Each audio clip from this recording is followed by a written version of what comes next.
A lot of news on the Trump transition front. The president-elect has picked K.T. McFarland to be his deputy national security advisor and former FEC chairman Don McGahn as his White House counsel. We're going to have more on that later in the show, but first, a heated battle is apparently brewing within the Trump team about the Secretary of State position. Former Massachusetts Governor Mitt Romney is reportedly being considered for the job, but some of the president-elect's closest supporters are expressing concerns about Romney, pointing to a sharp criticism of Mr. Trump during the election. Trump senior advisor Kellyanne Conway weighing in on Twitter, quote, Kissinger and Schultz as secretaries of state flew around the world less, counseled POTUS close to home more, and were loyal. Good checklist. Others close to the president-elect have mixed reactions. He probably needs to say that more publicly, and I think a lot of the strife would dissipate at that point. What I love about Mr. Trump, the president-elect, is that he has got a bridge open to everybody in the community. He sent a message to us at the executive transition team level that we want A++ players on the team, and Governor Romney is an A++ player. Communications are afoot, Dana. So what do you make of sort of the mixed messages? Obviously, the press saying there's some internal conflict over this, specifically very hardcore, like Trump loyalists saying this isn't someone you should pick. Then you've got like the Rudy camp, the Mitt camp, and then Kelly weighing in. Well, one of the things that's different from previous administrations and transition teams is that this is not being done behind the scenes. It's not like they're backstabbing. They're actually on the record saying this. So that actually, I guess that's just a different way of doing things, but it's not like they're hiding their true feelings, and they're on the record. Like if you tweet something or if you go on Fox News and you say these things, like you are trying to weigh in. And I think what I would imagine is that that kind of argumentation amongst a group of advisors is encouraged from the top. I don't think if Donald Trump were upset that people were actually arguing about this in public, I think it would stop like that. So I imagine that he's probably okay with it. He may also want to see how people react to that. I mean, there's clearly an understandable reflection from the folks that have been pro-Trump for a long time to someone like Romney who trashed him for so long. Now he's got an opportunity. I also do think it speaks to the president-elect. And this is a guy who made decisions when he had to about moving out Governor Christie and bringing in Pence to begin with. He picked, Flynn and Sessions and Pompeo quickly before many other presidents had. But on this one, he's probably conflicted. He had a good meeting with Romney, felt like he's a smart guy, even after what he's done, but he's loyal to Giuliani. Then he hears other names like Petraeus and the other general that's out there as well, Kelly, who's a thoughtful guy. He's probably saying, hey, let's see how this plays out. I've got a little bit of time. Well, can I just float a really interesting theory, which I don't know if I subscribe to, but but it's Friday. But it's Friday. I'm going to throw it out it's anyway. The holidays. Yes. It is possible that he's leaving Romney out there to dangle and to be killed by 1,000 cuts because Romney was incredibly unkind to him in his view during the election. And the reason he's doing this is to make Romney appear that he's groveling for a job that he never has any intention of actually giving Mitt Romney. And he's having all these other people come out and talk about what a horrible, horrible human being Mitt Romney was to the president-elect. And the president-elect knows that he's not going to choose Romney, but he's having Romney jump through 20,000 hoops in the attempt to get the job. And ultimately, I suspect, though I would love to see Mitt Romney Secretary of State because other people that are being considered, like Rudy Giuliani, I think are just unacceptable. I don't think Mitt Romney's going to get this job. I hope I'm wrong. I hope I'm pleasantly wrong. Art of War lately, I think. I've been or some gossip blogs, I'm not sure. Or some high school gossip, or some high school girl gossip blogs, right. Well, it's an interesting theory, Julie, but is he really jumping through hoops? I don't see Romney as kind of demeaning himself. He went in, he took a meeting.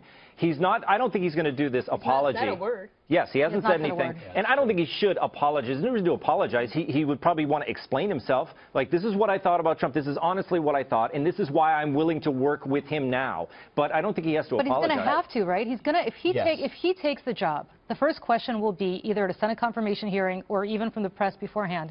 Governor Romney, why did you think that Donald Trump was completely unfit to be president of the United States and all the horrible names that you called him over the last 18 months, if not a little less? Why now? Why now, Governor, do you think that you will work for this man that you think is wholly unqualified to be president? He's going to have to say something that's going to sound like an apology. And the question for Romney is he willing to do that? And what has changed? Why would he even go to Bedminster last weekend and shake the hand and try to interview with the man that he thinks is totally unqualified to be commander-in-chief? I don't know the answer to that. Because he wants to serve the country. Well, I don't know. Dana, what's the answer to that question if he goes? I think the answer is kind of easy. I think that because Romney was himself at the beginning of this, and so this is what I think that going to Bedminster was partly because, well, I don't really know. I've not talked to anybody on his team or to him, obviously. But to me, it looked like a moment of patriotic grace. Being able to say, okay, obviously, he won, and in a fashion that I couldn't.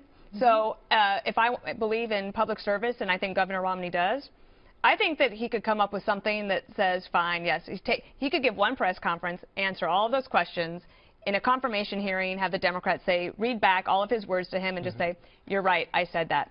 And now I'm ready to serve, and in a way that there would be no daylight between Donald Trump and me. Is that enough for an apology? I don't even have a problem doing what you're saying. No. He's an honorable man, a great I actually think there's I could do it. And I think there's a lot of people. No, I'm not saying I want to do it. I'm just saying the Department of Interior wants all the parks. National Parks. But if you gave me that challenge, the communications challenge, and because if I believed it, it's not hard to do a press conference like that if you actually believe what I just said. Sure. I don't know if that's all true, but if you do believe that, then it's not difficult. I think he could. He could make the kind of statement where he's the patriotic grace that you're giving him, I think, is authentic. He could have that come across. But I also think Donald Trump is giving patriotic grace back to him. I think this is a guy who 2.5 weeks into the process realizes the gravity, understands the gravity of where he is, and I think is willing to put aside the fact that someone trashed him 9 months ago when he was a candidate. He wants to make America great again and be strong on the world stage, and if he feels like Mitt Romney's the guy to do it, then I do think he's putting these things aside and willing to listen, and I think that speaks. I hope you're right. Can I make one more point about it? I do think that Donald Trump is showing in this transition process a willingness to make that big tent of the Republican Party actually a real thing. And so, let's say you're Donald Trump and you're thinking, okay, so I know I've got this strong base of support. There were some Republicans who are uncomfortable with me. What can I do to solidify a bigger tent so that I have the most support going forward for this presidency? And bringing somebody like Romney, and even if he doesn't choose them, I think that actually having him come by was worth it. Romney and he's has obviously a lot given to it some offer. thought. Yeah, he has a lot to offer the country, too, for sure. So why wouldn't you? If you're really sincere and genuine, and I believe that the president-elect is, about unifying the country, about creating jobs and doing the things he said he's going to do, you want to have the best and regardless with you. It has neutralized Romney from criticizing him in the future. No, well, I mean, it's the right thing to do on all levels. So it's pretty remains to be seen if, in fact, he's going to give him a position, Tom. Yeah, and you know what's interesting? The rules are different, because we wouldn't be saying this about Rubio or Cruz because they were running against him, and the rules are different. And I think they're holding Romney to a different standard because he was calling him a fraud and a phony, but he wasn't running against him. But we seem to accept if you're running against someone, you can hit them hard, as Trump likes to say. And so once Trump got the nomination, Romney didn't say another word. As far as I remember. He also didn't lift a hand. I think he that's did. Okay. Yeah, I think he hit him hard during this. I don't think afterwards. Not since the nomination. Maybe I think he maybe supported Evan McMullin in Utah, but other than that, you didn't see him on TV. He wasn't out there trying to actively. There were tweets. There were some. He hit him with some nasty tone. That's really tough. Well, no, I think it was at the vulnerable moments, right? So videotaped comes out, things like that. He said things to kind of pile on in those processes. He wasn't the only one. Well, of course. I mean, there were strong supporters who But if he does end up going with Romney, then I think that sends an incredibly strong message exactly about what you said, Dana, which is that he wants to expand the tent. I hope he has that in him. It's not a Donald Trump that I think we've seen, the gracious Donald Trump that I have yet to see, but I truly hope I'm right. You saw this weekend that, or it's not the weekend yet. It felt like a weekend yesterday. But the communication to the Japanese, which is to say, yeah, okay, well, the campaign was the campaign, and the new NSA director, Michael Flynn, is like, oh, that was just campaign talk. We're good, Japan. And Japan is breathing a sigh of relief, and so everything's okay. So a moment of stability with our allies, if that means Mitt Romney helps in that regard, and they can help him, great. I don't think that means that Rudy wouldn't, or that somebody else that he chose wouldn't necessarily do that, but it is interesting how quickly they could go from very strong campaign rhetoric to, like, we're good. Yeah. Like you said, once you have the job, you see what the situation is. Yeah. He's been getting the briefings, and he met with President Obama, and now it's time to govern and to unify. Well, we've also read about some concerns, though, that Mitt Romney's perspective on some issues of foreign policy are different than the president. Like Russia. Yeah, so with a guy with that stature, with that known entity out as your Secretary of State, you can get out in front of the president a little bit. We've seen that in other instances in history where Secretary of States are a little bit rogue or have a little bit of a different position. Well, with Rudy Giuliani, you're probably She had a different position on Syria, but you don't know that until she writes her book after she left. And so you can have a different position but still carry through on the president's policy. Sure. And I want to get into but if you disagree with it so much, then you have to resign. About Rudy Giuliani, because he was like right away the front runner for it. Obviously, Trump loyalists are very strong on him. We saw Newt Gingrich's comments as well. Rudy's got an excellent background, a lot about foreign policy as well in terms of his experiences. So, what do you think about that choice? I think that that Donald Trump would be extremely comfortable with him. Yeah. But that might not necessarily be what Donald Trump is looking for. Maybe he does want to look for some challenges. Not that Rudy wouldn't necessarily provide policy challenges, and I think that he would be tireless in his efforts.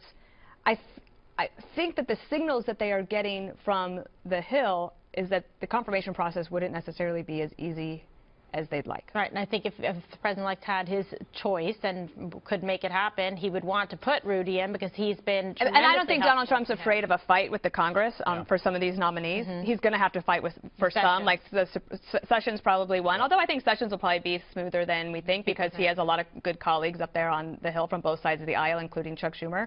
But he is going to have several fights with the Democrats. For example, his Supreme Court nomination. So how many fights do you... Basically, you pick your battles. Sure. Right? The art of war. We're going back to that. Exactly. So what do you think about the Giuliani? Sure, I think he'd be a strong choice.